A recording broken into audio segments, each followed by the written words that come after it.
In the last class, I think we have understood what happens to deploy your application. What are the different things which we need to understand? Okay. So I think we have gone through a very simple image which speaks about code is compiled, code is created, and the package is basically deployed. Right? Okay then. Now what we would do is, okay, first I try to speak about some basic concepts. Okay. One is compiler. Okay, right. Or let me not speak about compiler and interpreter. That anyway, I'll try to do that. Okay, two kinds of languages. Okay,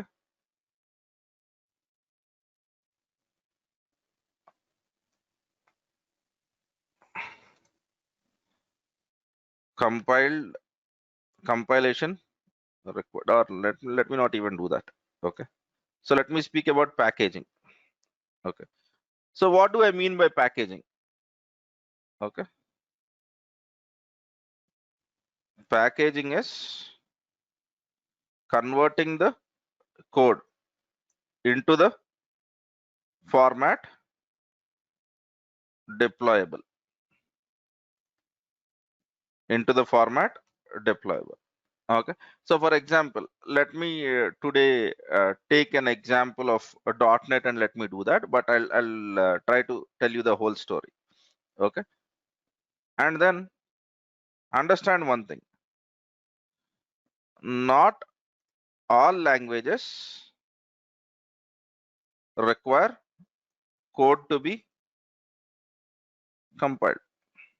Okay, so for example, if you are writing JavaScript or Node.js based, if your company is using Node.js as a technology, you might not require to compile it. If you are using Python as a technology, you might not need to compile it. Okay, but if you are using C++, C, Java, .NET, and these kind of the languages, then before creating a package, you need to compile. So some languages expect the code to be compiled before packaging. Okay, examples are C, C++, Java, C# is basically .NET. Some languages don't need the code to be compiled. For example, so if your team is developing something in JavaScript, okay, something in Python, then there is no need for you to compile the languages, right? So you can directly create the package. So as I said, things are very different for every language. You might basically need to worry about whether I need to do the compilation step or not.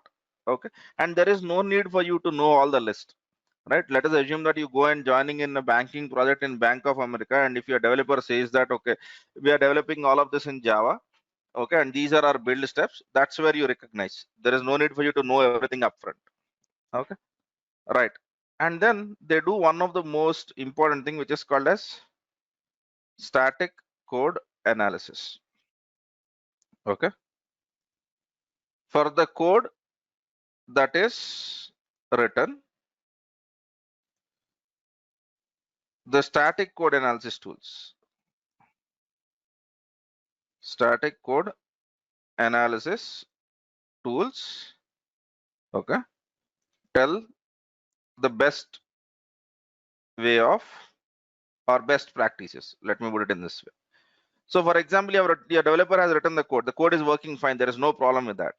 But if that code can be written correctly or can be written more efficiently, so there are some tools like static code analysis which can basically help you. Okay, that where there we have something like SonarQube, we have In .NET, we used to have something called as FXcorp. Now they have something called as MSA, right? So every language will have some kind of static code analysis tools. What is the purpose of static code? Let us assume that you are also writing the code and I'm also writing the code, right? Both are doing for the same requirement, but every language will have certain best practices saying that you should have used the code like this, you have to write the code like this, right? So there are best practices for every language. This static code analysis helps you that you are following those best practices. That is not the only stuff. We will have a deeper dive when we speak about in Jenkins in our mainline course, but we do static code analysis scans, right? Static code analysis tells the developers, okay, the code can be improved, or is it okay, or is it in the acceptable range, is it in the acceptable range, right? Okay, yes, there are many things, right? Okay, fine. And then there is something called as unit testing. Okay, so unit testing is testing the code that is written by developer. Okay, so while he is developing the code. So for example, I've written a simple function to add two numbers. Okay, so how will I ensure that my add function is working correctly? By testing my add function. So for that I can do manual testing, or there are some tools, right? So unit testing helps in adding tests at the unit level. Okay, the why we do that? For example, if developer writes the code and if there is some mistake in the code and developer itself identifies that problem, it is much cheaper, it is much efficient rather than next phases manual tester finding it. Even if manual tester has unable to find it due to whatever reason it is, automated test finding it, automated tests also are unable to find it, customer finding it. So the later you find the defect in your code, it becomes very difficult for your application to fix. In terms of cost, in terms of time, it might impact your application very badly. Okay, so example unit testing tools are, we have something called as JUnit. Okay, MS test. Okay, we have something called as Jasmine. Okay, and this list goes on and on. Okay, right.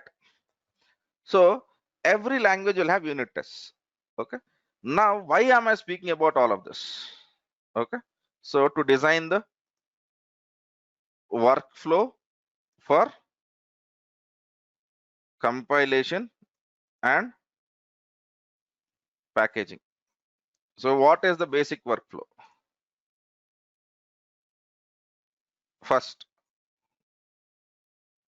compile the code. Okay, and whenever you do any step, this might be a failure. If it is a failure, your developer will basically correct it. Okay, and then once your compilation is finished, run unit tests. 3. Okay, run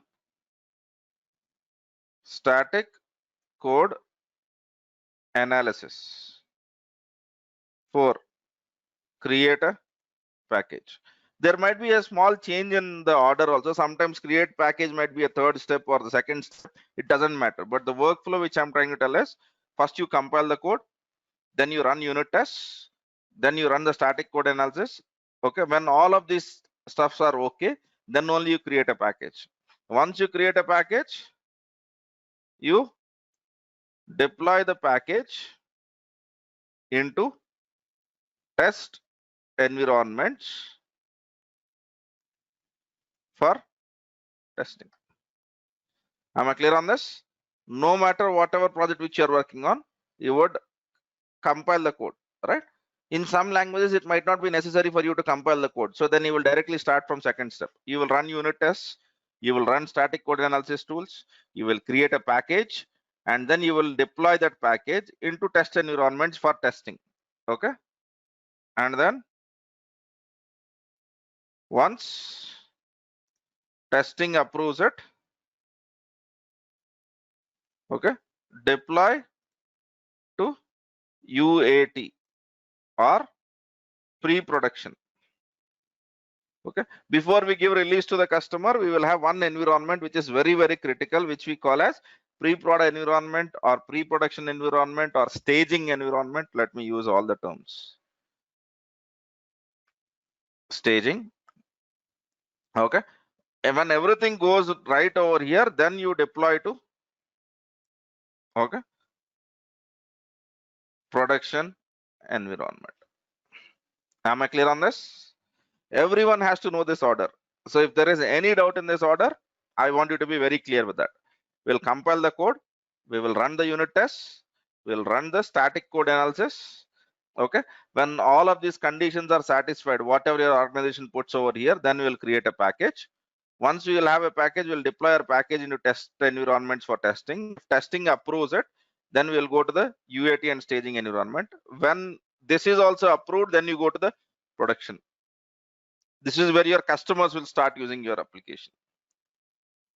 Am I clear on this? Yeah, the unit tests should be performed while developer is writing the code itself, right? Yeah. Can we automate unit tests in? We don't automate unit tests in Jenkins. We run automated tests in Jenkins. Understand one thing.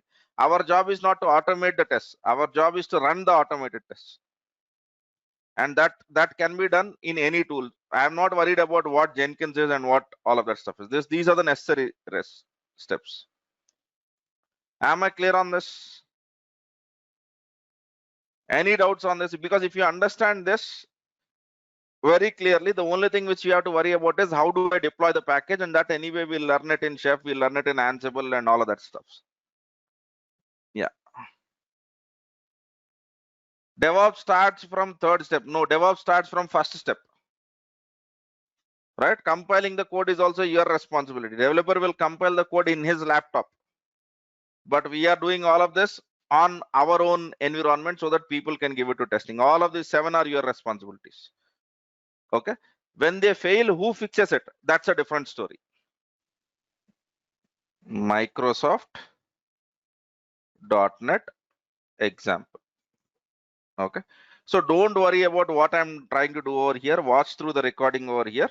Okay. So because I'm not expecting that you understand this coding and all of that stuff, right? So what your developers do is they write some code, and that is what I'm going to do right now. Okay. Yes. So developer is doing some activity. Okay.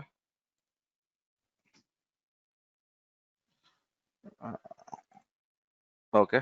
I need to know this path, and let me call this as test application. Okay.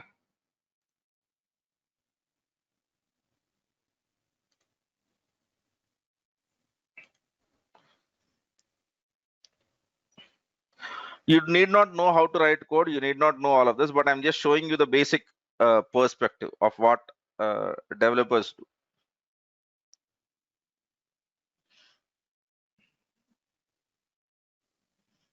Okay.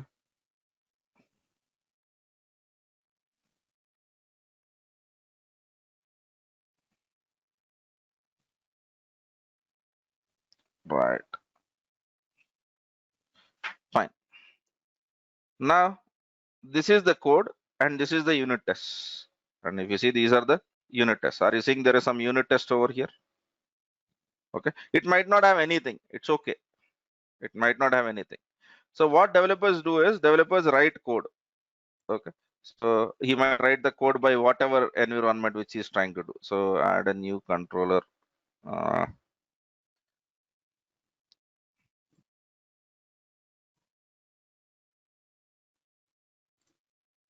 Okay. What is your controller? My controller is test controller.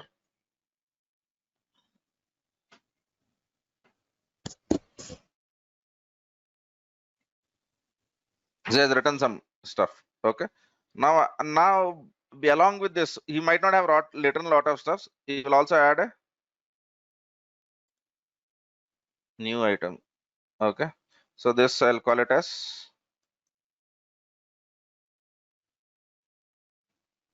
test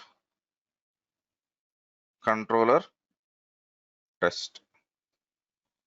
Okay, there is a home controller test over here, and there is a test controller test over here. Okay, he's writing some code. Okay,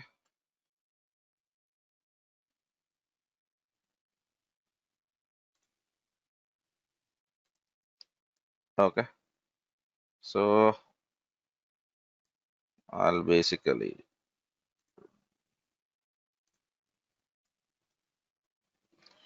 all right.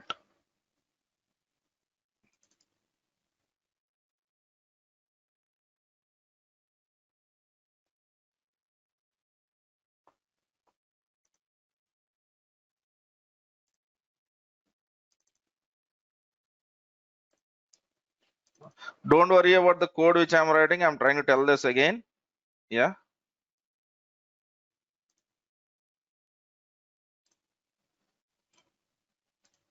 Now he has written some code, whatever it is, right? So, and now first he will build the code. To build the code, he might not execute commands like this, but if you basically see over here, this is what a build looks like. Okay, he has built the application, and then he builds the test code. Okay, he has written some tests, right? Now you have to run that test. Okay, now in Visual Studio itself, if it is .NET, this is how it works. Are you seeing there are tests over here? And there is something called as run all. Let me click on run all.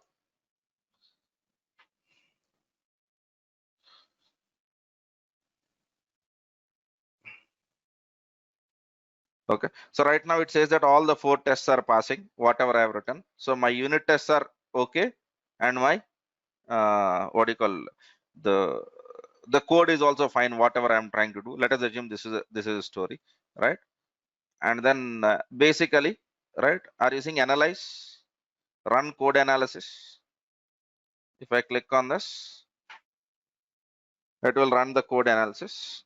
Okay, this is what your developers do. I'm just showing you the developer perspective over here. Okay.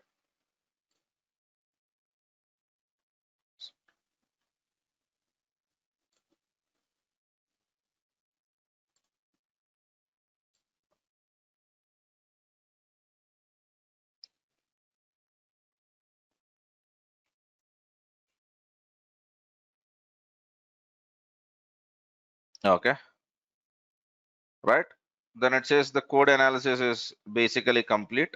Okay, uh,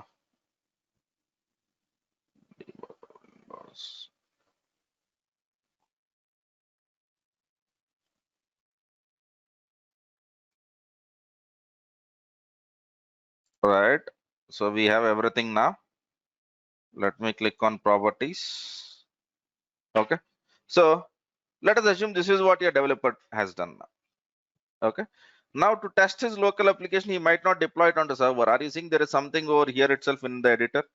So he will do this kind of work. He will be writing the coding and testing in his own laptop. Okay, so when he tries to get this,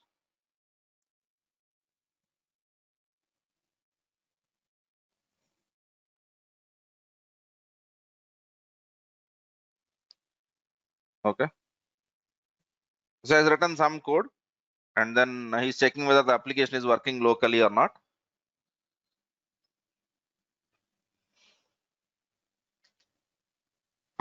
This stuff takes time, so I think you need to be patient on this. So he's getting some stuff, and he clicks on the home button and we get something, right?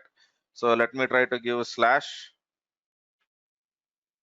test. Okay, so what is the name of our stuff? I think I've not created anything over there. Fine, whatever it is, right? Test controller. Okay.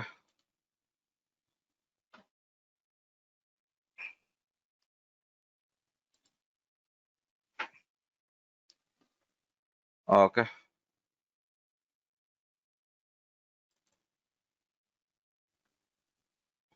Right. Let us see what happens now. I'm just showing you some don't get lost with whatever I'm trying to do over here. It's okay. It's absolutely fine. Okay. I'm just showing you the workflow.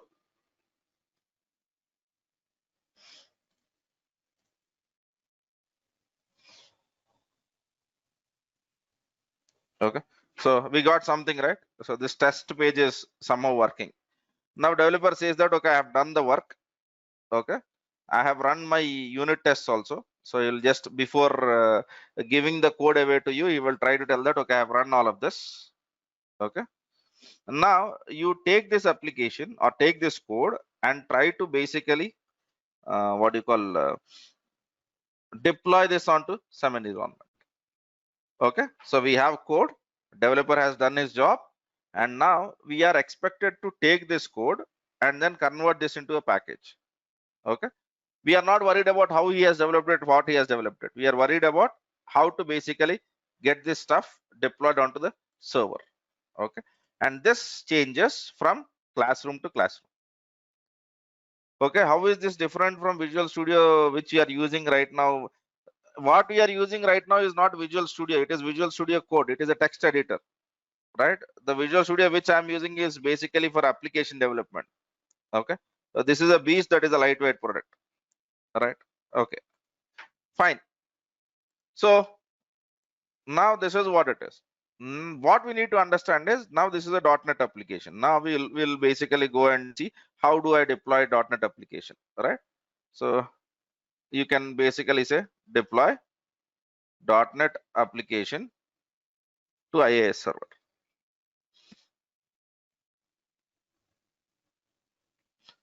So are you seeing it? So here he gives you the whole set of steps. You have to install the IIS server. Once you install the IIS server, when all of these things are basically present, okay, then you have to create something like an application pool. Okay, SQL Express for in our case is not required, but generally you might require it. Okay, then if you go on and on, he will try to tell you that, okay, so you can basically create a web deploy method and then you can run through all of this. Okay, so for every language you will find some way or other to deploy all of this, right? So this is a Microsoft's way of doing this stuff. Okay, so okay, as shown in the classroom. Okay, I'll not be basically uh, doing this stuff, right? But generally in .NET, what we do is, are you seeing there is something called as publish? You click on publish, and then you would try to tell, okay, where is that you want to deploy? Do you want to deploy to app service? Do you want to deploy to Azure virtual machines? Do you want to deploy to IIS? I'd say that I want to deploy to a folder. Okay, there is a folder called as bin release publish. Yeah, so in this I want to deploy it. Then I'll try to tell publish.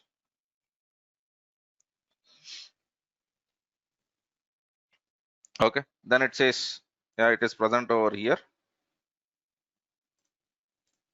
Now are you saying this publish folder? Okay, if you take this publish folder and deploy it onto IIS server, any IIS server, your application will be deployed. Your application will be deployed. Okay, now, okay, have you seen the, if you have understood the steps over here, what is it I was trying to do? Developer has written the code. Now I'm trying to understand how do I publish my application. Okay, so I think in the last class we have looked into, there will be some command lines and all that stuff also. That's all fine. Okay, so this is the .NET's way of creating a package, right? But in the same .NET, if I create an application which is not a web application, right now my application is a web application. If my application is a desktop application, right? So then probably I might have created an installer. I might have created an installer. But right now, what is it I have created? I have created a folder. I've created a folder called as publish. Okay. This publish folder, I need to basically what I need to do is I need to go into, right?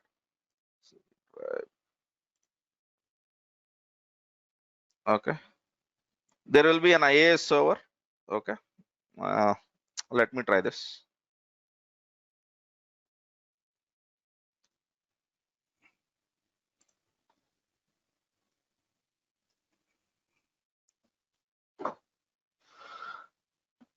Okay.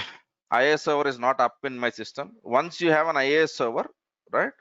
Then you need to basically go ahead and do the deployments. I'm not getting into all of that, how to do the deployment on .NET, but I am interested in this package. Okay. And the same package can be generated completely from command line also. And that is what our area of interest is. Okay. So are you seeing I'm able to basically create a publish or a configuration package? Now, as a DevOps engineer, what is it I need to know? Let us look into that area. Are you seeing there is something called as developer command prompt? Okay. Now I'll get into what is this folder which we have code. Okay. So there is something called as ms build slash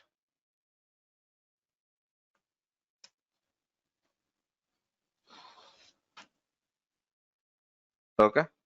So are you saying the code is actually built? Okay. Now if I want to basically publish, okay. So yesterday I think in the classroom we have written how to publish the .NET code. ms build slash t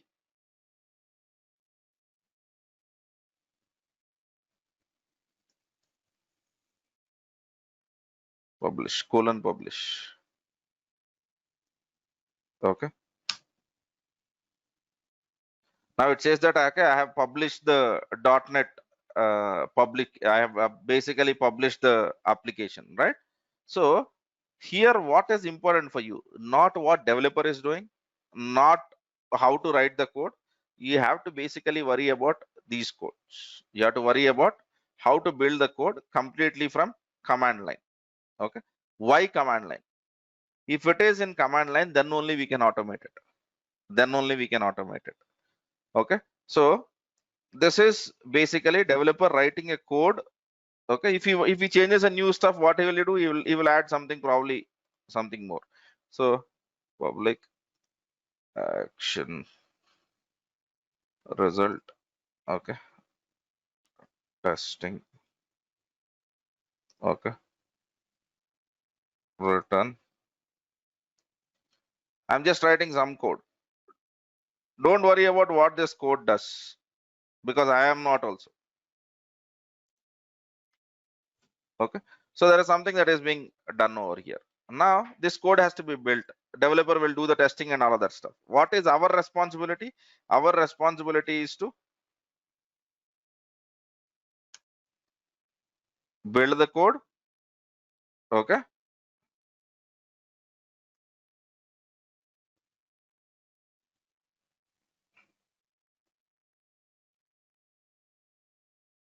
Publish the code, done. And take this publishing package and then use some script which are developed for automation and deploy it onto different environments. Okay. So this is what we have done in .NET. Okay.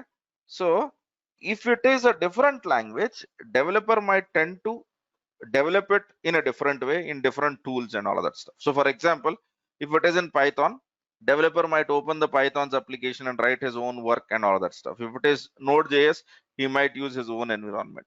If it is Java, he might use his own environment. For us, it doesn't matter. All it narrows down to is, okay,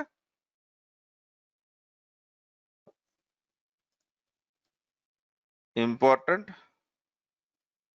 points to be clear is ensure you have command lines or command line for all the steps from compiling the application to creating a package. This is what is extremely important. The only thing which you have to be clear is not technology, not what developer does. You have to ensure that you can do all of this from command line. You have to do all of this from the command line. Then whatever we have done over here, we will deal it with how to integrate this with Jenkins, how to do this from how to do it from Azure DevOps, or how do I do it from Bamboo. All of these things, all of these different complex terms come into play. But the most important thing to be very clear is knowing all of these 4 steps from command line is of extreme importance. And whenever you join any project, the first thing which you need to understand is these 4 stuff. Okay. So every language will have a different way of it. So to get to these points, you need to understand what is the tool which your team is using to build the code. What is the tool which you are, okay. So ensure you have identified, okay, tool used for compiling the code, tool used for executing unit tests, tool used for static code analysis, right? Tool used for creating a package. I'm not speaking about deployment because that is the whole story. That is what we learn in the stuff. Creating a package. Okay. Right. This is what you need to do. Right. Tomorrow, if I change from .NET to Windows, .NET to Java, what developer does is least of our headaches. He will write the code. He will test the code locally. That is not of any importance to us. But what we need to understand is what is the tool which he is using for compiling the code or building the code. What is the tool which he is using for executing the unit tests? What is the tool that can help us in doing static code analysis? And what is the tool that helps us in creating the package? That's it. That sets off the whole story. Okay. In some languages, you might have one tool which can do all of this. In some languages, you might not have one tool which can do all of that. So tools change all the time. But what is the most important thing which you need to understand is how can we basically get to know this information? Am I clear on this now? So whether you are working on .NET project, whether your company is working on Java project, whether your company is working on Go language, it doesn't matter. It doesn't matter. What you need to come down to is these, whatever I've written in it as important points to be very clear is, so this is what we need to know as a DevOps engineer. Yeah. So developers write the code, we take their code, we compile the code, we execute unit tests, we run the static code analysis, and we create the package. But all of this from commands, not from Visual Tools, right? So we need to know what is the command that can be executed, or what is the script that needs to be executed, so that all of these things happen. Okay, clear on this? So now if you are working in Java, the story might be different. Developer gets the code, he changes the code, he might use a different tool for building the stuff, and that is exactly what you need to understand, right? You unnecessarily don't get into trap of tools. Tools change all the time. Okay, for building Java code, I can use Maven, I can use Gradle, I can use Ant, right? For building .NET, I can use MS Build, or I can use C# compiler, or I can use Makefiles.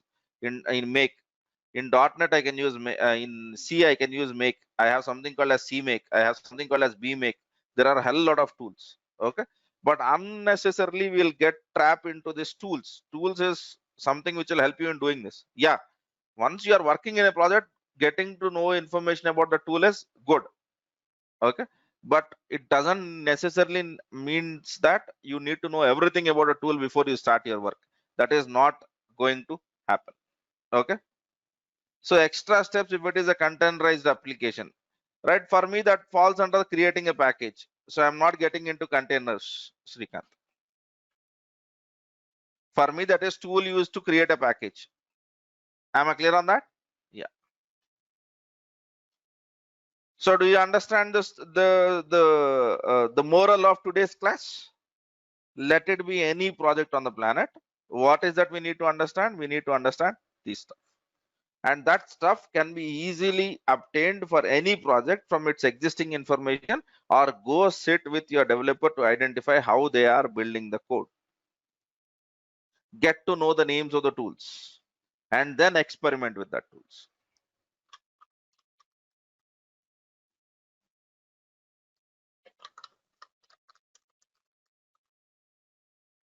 Are we absolutely clear on this? Good. Okay, because if you understand this, when we discuss about continuous integration using Jenkins or CI/CD using Jenkins, using the Visual Studio Team Services, which is now called as Azure DevOps, the life becomes very simple, because there you don't worry about technology anymore. You worry about commands. So do you understand now what happens in DevOps engineers' lives, work every day? Your DevOps engineers' work mostly lies between these 7 points. Okay, there is one parallel activity that comes into play, but that is exactly what it is. Thanks for watching. For more videos, subscribe our channel and click on bell icon.